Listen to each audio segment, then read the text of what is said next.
Mke wangu mpenzi, ninaandika maneno haya lakini sina hakika kama utayapata. Na ni lini utayapata, na wala sijui wakati utakapoyapata kama nitakuwa hai. Ni maneno ya Patrick Lumumba akiwa gerezani kwenda kwa mke wake Pauline siku chache kabla hajauawa. Patrick Lumumba, waziri mkuu wa kwanza wa Kongo, alikalia kiti kwa wiki 10 tu halafu wakamuua. Aliupinga ubeberu kwa dhati. Aliamini kufa amesimama kuliko kuishi amepiga magoti. Alimwambia wazi wazi mfalme wa Ubelgiji wakati wa sherehe za uhuru kwamba sisi si nyani wenu tena. Ilikuwa hivi, wakati wa sherehe za uhuru wa Kongo tarehe 30 Juni mwaka 1960, mfalme Baudouin wa Ubelgiji alimsifia sana babu yake mfalme Leopold wa pili kwa kuijenga Kongo. Kaijenga Kongo au kaipora?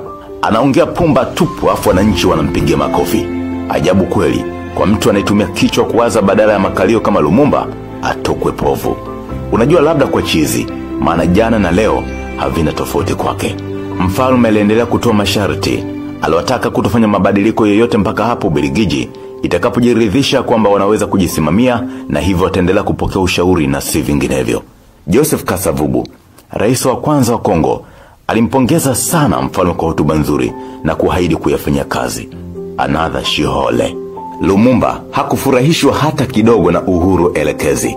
Pamoja na kwamba hakuwekwa kwenye ratiba ya wazungumzaji wa siku ile, Lumumba alisimama na kumpa makavu live. Akasema, tulizoea matusi, dhihaka na vipigo asubuhi, mchana na usiku kwa sababu sisi ni watu weusi. Tumeona ardhi yetu ikinajisiwa kwa sheria zilizowapendelea wazungu na kuwabagua watu weusi.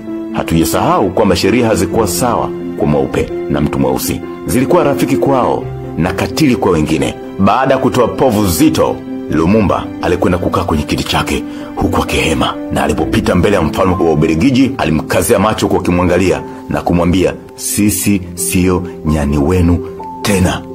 Hapana chezea mwanaume shoka ise.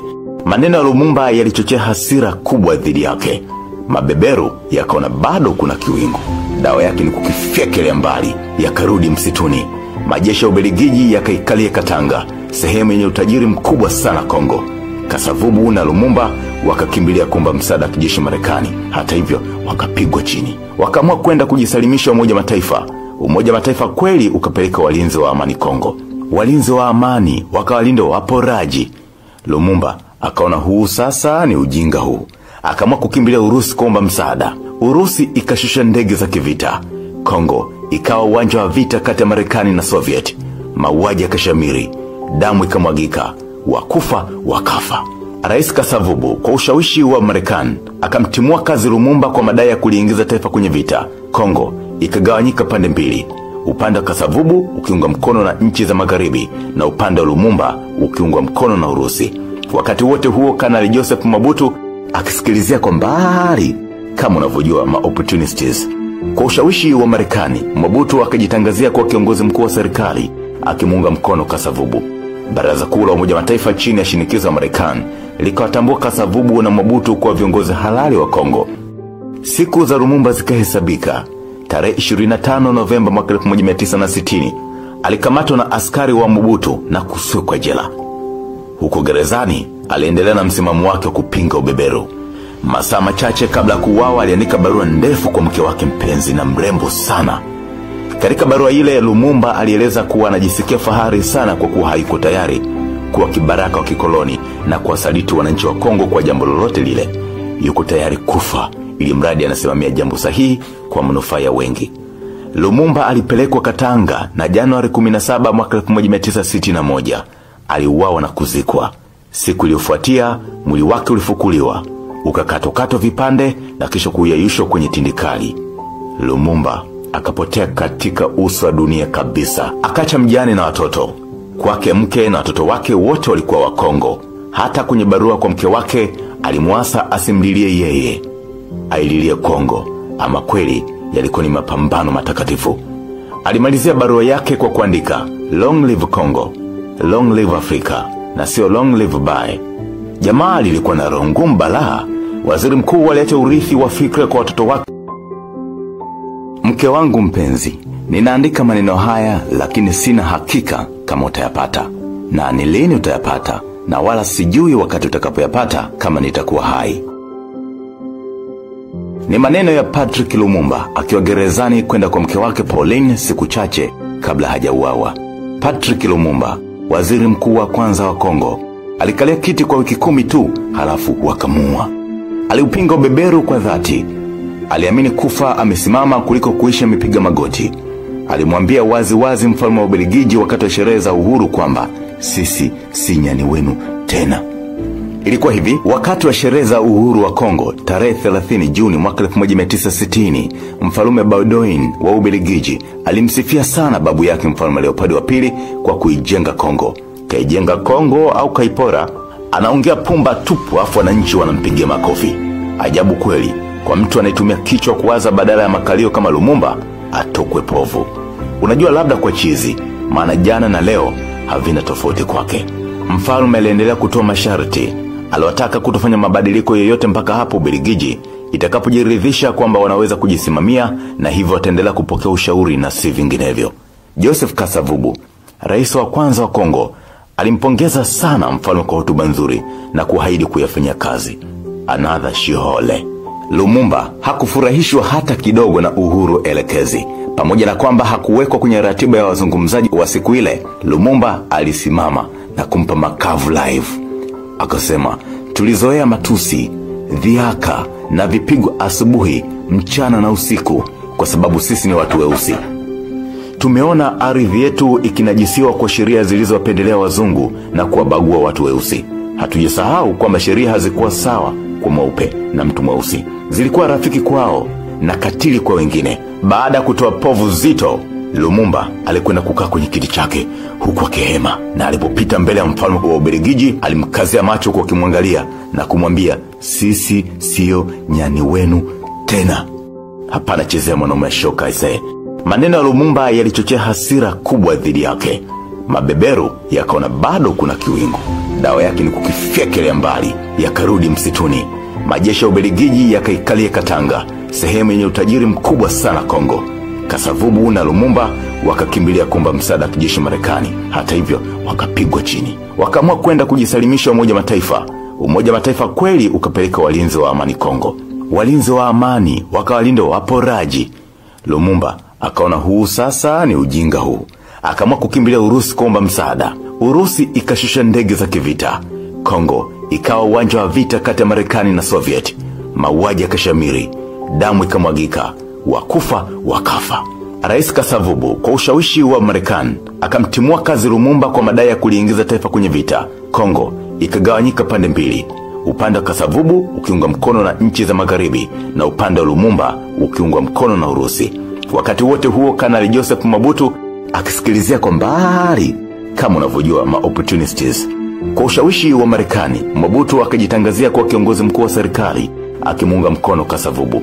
Baraza Kuu la Umoja wa Mataifa chini ya shinikizo la Marekani likawatambua Kasavubu na Mobutu kwa viongozi halali wa Kongo. Siku za Lumumba zikahesabika. Tarehe 25 Novemba mwaka 1960 alikamatwa na askari wa Mobutu na kuswekwa jela.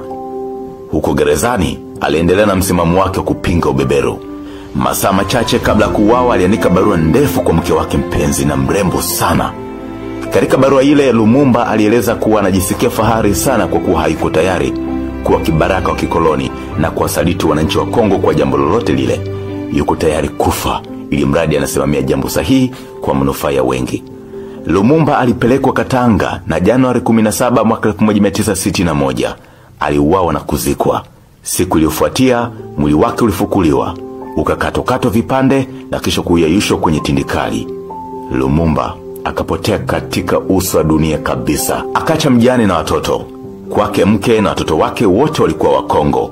Hata kwenye barua kwa mke wake alimuasa asimlilie yeye, aililie Kongo. Ama kweli yalikuwa ni mapambano matakatifu.